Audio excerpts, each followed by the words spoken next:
एक निश्चित राशि पर प्रश्न है 16/2/3% प्रतिवर्ष की दर से 3 वर्ष का चक्रवृद्धि ब्याज 6350 रुपए है।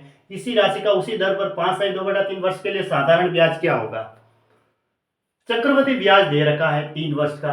अब हमें इस टाइम के लिए साधारण ब्याज निकालना है। ये देखो 16/2/3% है। इसको कैसे लिखते हैं हम, 16 को 3 से गुणा किया 48, 48 और 2 50, ये लो 50/3 ऐसा कैसा, और इस प्रतिशत को हटा के नीचे 100 लिखते हैं। तो सॉल्व करने पर क्या आया 1/6। अगर याद होता है तो ठीक है, नहीं तो ऐसे करते हैं तो ये 1/6 आता है। ठीक है, अब हम चक्रवृद्धि ब्याज में सीआई में क्या पढ़ा, 1 साल बाद, फिर 2 साल बाद, और फिर क्या यहाँ पे 3 साल बाद। ऐसे 3 वर्ष का टाइमिंग दे रखा है। तो देखो ये ऊपर वाला पैसा कम है, मिश्र धन तो ज्यादा होता है, इसका मतलब वो ब्याज है। 6 में 1 जोड़ेंगे तो 7, यानी कि 7/6।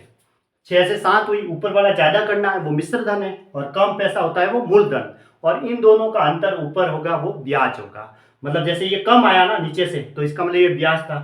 और अगर मैं इस 6 में 1 जोड़ूंगा 7, तो इसका मतलब ऊपर वाला ज्यादा पैसा मिश्र धन है, कम पैसा मूलधन है। फिर 2 साल बाद 7 को 7 से गुणा किया 49, 6 को 6 से गुणा किया 36। फिर 3 साल बाद 49 को 7 से गुणा किया, तो 49 को 7 से गुणा करेंगे तो 343, क्योंकि 7 का क्यूब 343 होता है, क्योंकि यहाँ 7 गुणा 7 है, और ये 7 मिलके 343 हो गया।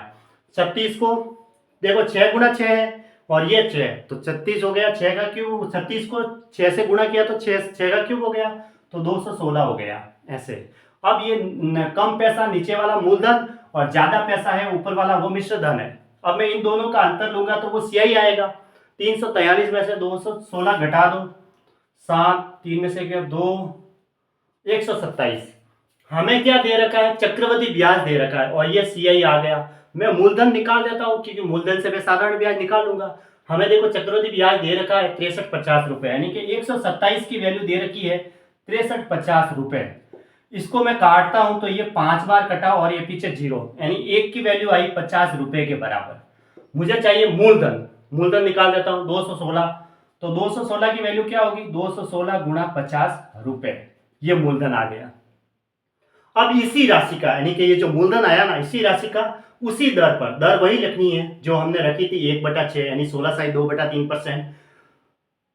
इतने टाइम के लिए साधारण ब्याज क्या होगा। तो साधारण ब्याज क्या होता है, मूलधन गुणा समय गुणा दर बटा 100, ये होता है।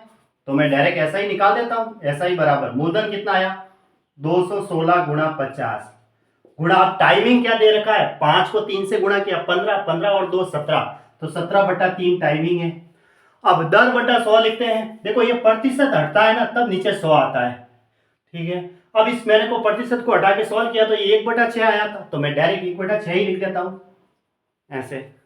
अब इसको सॉल्व कर दो, 6 से इसको काटते हैं तो ये 36 बार जाता है, और 3 को इससे काटते हैं तो ये 12 बार जाता है। 12 को 50 से गुणा करते हैं तो 600, और ये 17 ऐसा का बना। फिर आया 102,000 रुपए, ये आ गया साधारण ब्याज। तो ये इसका आंसर हो गया 102,000 रुपए, ऑप्शन ए राइट है। ऐसे ये प्रश्न आ रखा है ऐसे जीएल में।